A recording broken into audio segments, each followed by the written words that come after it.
I I love Dame. Dame is one of my favorite players in the NBA. So I want to be very clear about that. But Dame, you're not having like the greatest year of your you're not having the greatest year of your career. Percentage wise, you've taken some dips. You've been dealing with, I think he's trying to bounce back from a couple of injuries in the beginning of the season. So I'm giving you some slack on that end. But at the end of the day, you're not having the greatest year, so I don't necessarily know how I feel about that also. But three, and more importantly, if we trade in somebody, it's either Dame or CJ. What's up, YouTube? It's the one and only Legend of Winning, aka Low, and I'm here with a very upsetting video. Before I break down my thoughts on what must happen in the NBA, I first have to say my thoughts and prayers go out to DeMarcus Cousins. I don't think people thoroughly understand how severe this injury is because I constantly see people casually claiming that DeMarcus Cousins unfortunately will miss his first postseason appearance, which is true.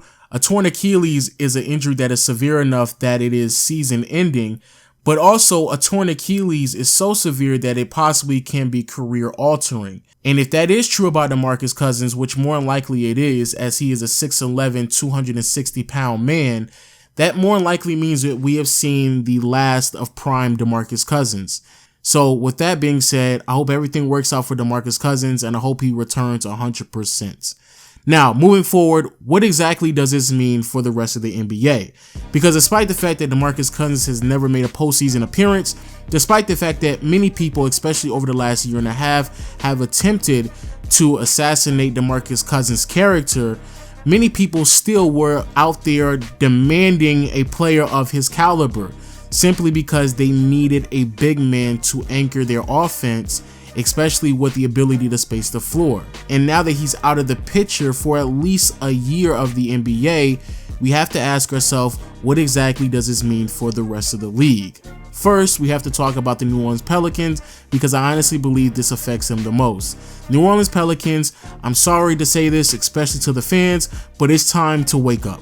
The Pelicans, at best, even with Anthony Davis and DeMarcus Cousins at their full potential, they were a 6-seeded team in a disappointing Western Conference. A conference that more than likely will only get better as time continues to progress, and a team that financially went all in on this experiment. This is an organization that has nearly $95 million committed to their salary cap for the upcoming season, and that does not include DeMarcus Cousins' contract. The New Orleans Pelicans by far has some of the most mismanaged contracts in the NBA.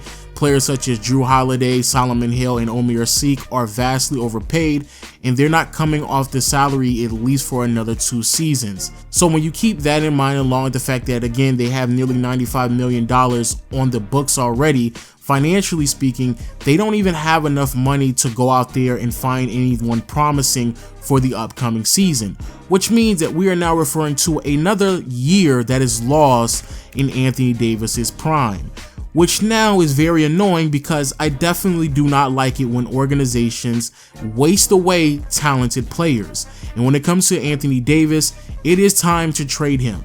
Because over the past 2 to 3 years, we have seen a very similar storyline with other organizations. Their star athlete's contract is coming to a conclusion, they have exhausted all of their options, and unfortunately, they have to make a very tough decision. But the problem is, similar to the Indiana Pacers, if you find yourself being ignorant to the situation that you are in, then the less that you will receive in return for your star athlete, especially if you hold on to him longer. But when it comes to the Pelicans, quite frankly, at this moment, there is a team that has the assets to give you something of quality in return for Anthony Davis. And the team that I'm referring to is the Boston Celtics.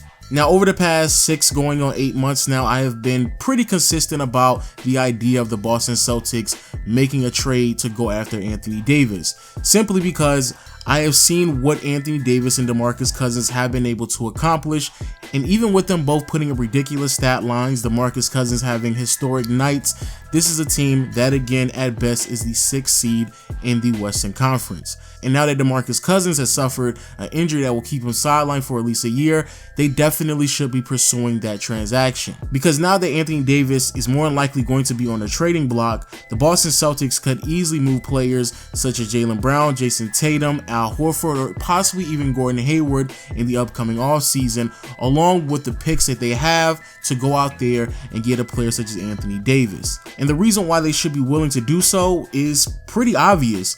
The Eastern Conference is wide open, and it hasn't been this way in a very, very long time, especially because the dominance of LeBron James.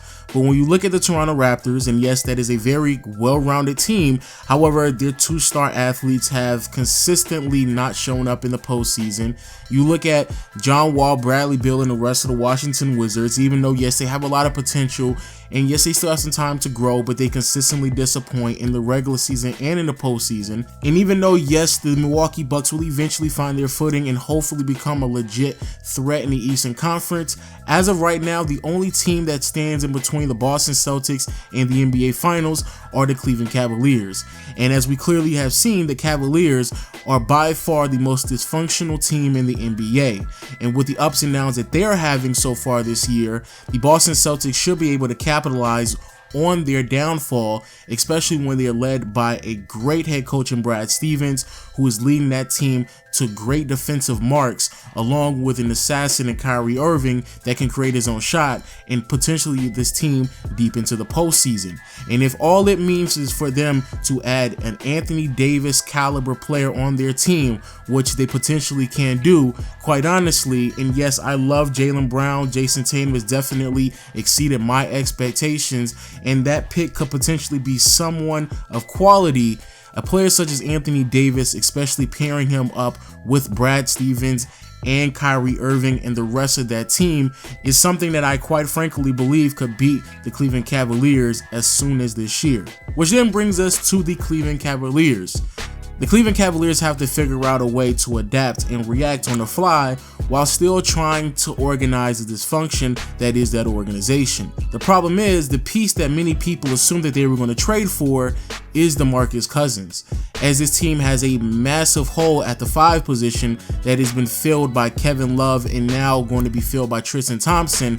This is an organization that needs some type of inside presence and become physical with the Golden State Warriors, as it seems as if that is the only weakness that the Warriors have that the Cavaliers could possibly exploit. And now that we are well midway through the NBA season, if you are the Cleveland Cavaliers, you have to seriously ask yourself, what exactly are you going to do after this season?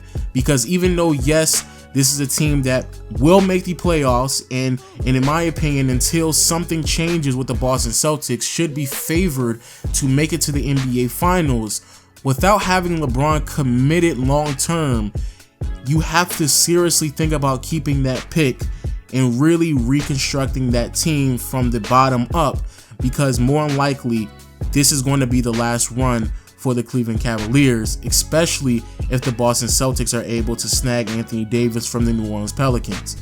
And then we look at the rest of the NBA, because despite the fact that DeMarcus Cousins has never even made a postseason appearance, and despite the fact that the only postseason appearance that Anthony Davis has seen was a first-round exit, the Pelicans more than likely were going to be an immediate threat to any team that faced them in the first round outside of the Houston Rockets and the Golden State Warriors. I honestly don't believe that any other team, including the San Antonio Spurs, especially without Kawhi Leonard, would have been able to easily beat or confidently beat the New Orleans Pelicans with both Anthony Davis and DeMarcus Cousins.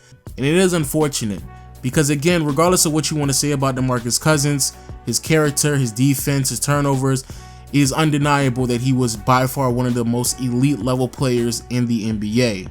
But with that being said, people, please let me know what you think about this video in the comment section below. Let me know what you believe about DeMarcus Cousins' as a potential to come back, the New Orleans Pelicans and the situation with Anthony Davis, and if the Boston Celtics should really swing hard this year and go after AD. And with that being said, I will see you all next time. Peace.